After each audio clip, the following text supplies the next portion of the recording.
Good morning बच्चों। आज मैं आपको ग्रामर, इंग्लिश ग्रामर आपको बताऊंगा।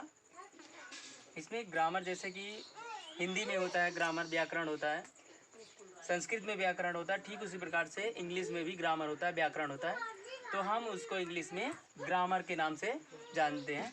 ग्रामर मीन्स होता है व्याकरण, जैसा कि इधर दिया है। तो हम आपको ग्रामर की डेफिनेशन बताते हैं। जैसे डेफिनेशन इधर दिया गया है, definition grammar is an art which teaches us reading, writing and speaking correctly.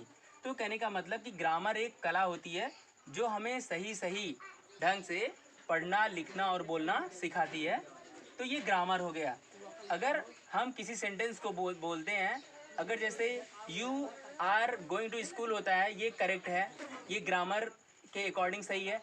अगर हम बोलते हैं you is going to school, तो ये ग्रामर के अकॉर्डिंग नहीं होता, ये रॉन्ग होता है। तो आइए हम दिखा देते हैं आपको एग्जाम्पल के तौर पे। जैसे हो गया यहाँ पे, Ram is a young boy.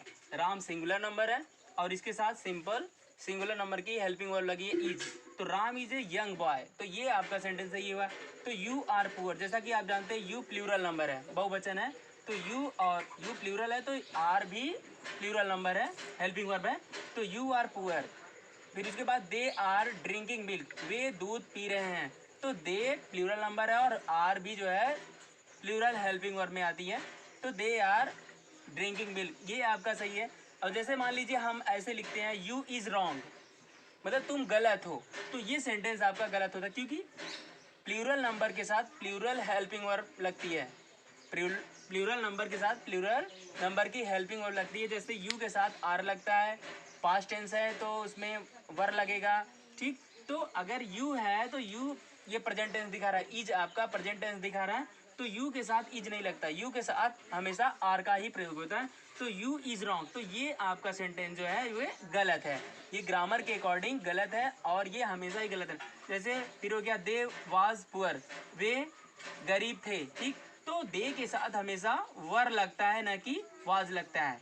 ये आपका ये सेंटेंस गलत है।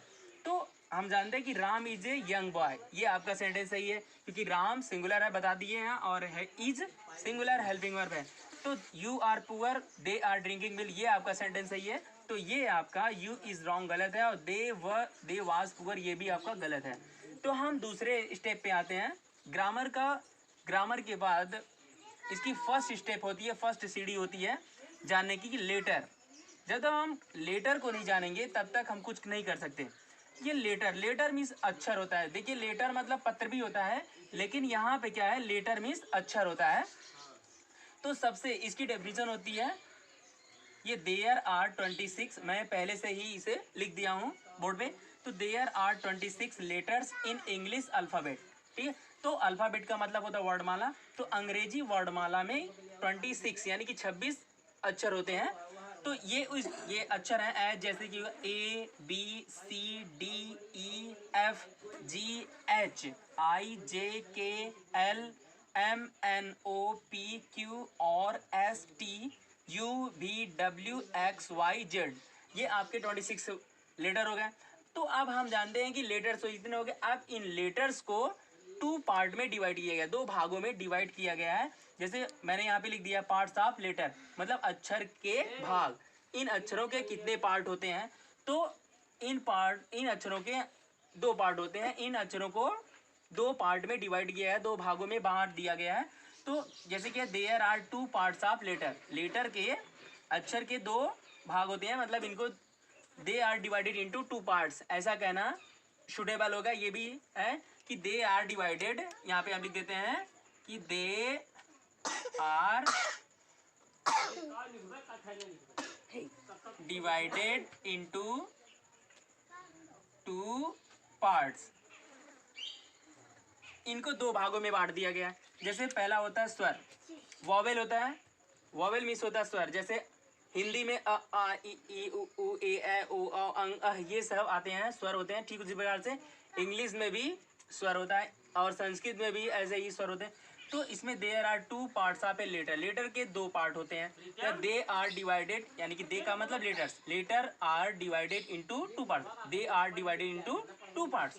तो पहला हो गया वॉवेल स्वर, इसमें स्वर में अब आते हैं 5 लेटर होते हैं, ए ई आई ओ यू, ये 5 लेटर वॉवेल में आते हैं। फिर उसके बाद दूसरा पार्ट होता है लेटर का कॉन्सोनेंट। कॉन्सोनेंट का मतलब होता है व्यंजन, B C D F G H J K L M N P Q R S T V W X Y Z, ये 26 जो है 26 लेटर ये आपके कॉन्सोनेंट होते हैं और 5 लेटर जो होते हैं वो वॉवेल होते हैं।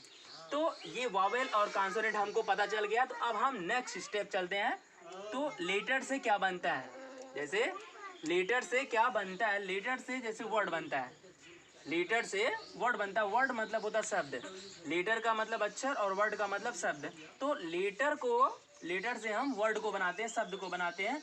तो वर्ड की डेफिनेशन हम दिए हैं, एक ग्रुप ऑफ लेटर्स, मतलब शब्दों का एक समूह, करें एक group of letters which has complete sense is called word, मतलब शब्दों का ऐसे, अक्षरों का ऐसा समूह जो कि भाव देता है उसे हम वर्ड कहते हैं, शब्द कहते हैं।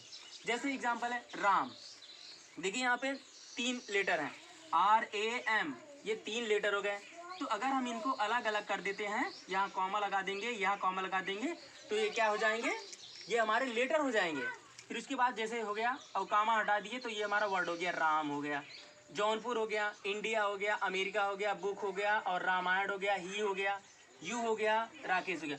मतलब 2 या 2 से अधिक लेटर जिसमें मिल जाते हैं वो आपके वर्ड बन जाते हैं। लेकिन हाँ, जिसका सेंस निकलता है, जिसका भाव निकलता है वो वर्ड होता है। इसमें आई और ए जो होता है वो भी आपका वर्ड में आता है, क्योंकि आई का मतलब मैं होता है और ए का मतलब एक, ये पूरा अर्थ निकाल रहे हैं। आई का मतलब मैं और ए का मतलब एक होता है, तो ये पूरा का पूरा अपना अर्थ निकाल रहे हैं। ये लेटर भी हैं और वर्ड भी हैं। तो हम आपको बता दें, जैसे कि बताए ना कि ये लेटर को मिलाकर ही वर्ड बनाया जाता है। तो राम हो गया, जौनपुर हो गया, इंडिया हो गया, अमेरिका हो गया, यहाँ पे देखिए हम कामा कामा कामा लगा दिए हैं। तो ये वर्ड हुआ, ये वर्ड हुआ, वर्ड ये वर्ड, ये वर्ड, ये मतलब हर ये सब वर्ड ही हैं। तो आज के लिए बस इतना ही। अगर ये वीडियो आपको अच्छा लगा हो तो इसे लाइक और सब्सक्राइब जरूर करें। नेक्स्ट वीडियो हम आपको नेक्स्ट डे, अगले दिन बना के आपको भेजेंगे। और नीचे हम आपको, अगर आप मेरा वीडियो देखना चाहते हैं तो हम आपको अपनी लिंक पिछले वीडियो में डाल देंगे, आप उस पर क्लिक करके मेरा वीडियो देख सकते हैं। Thank you.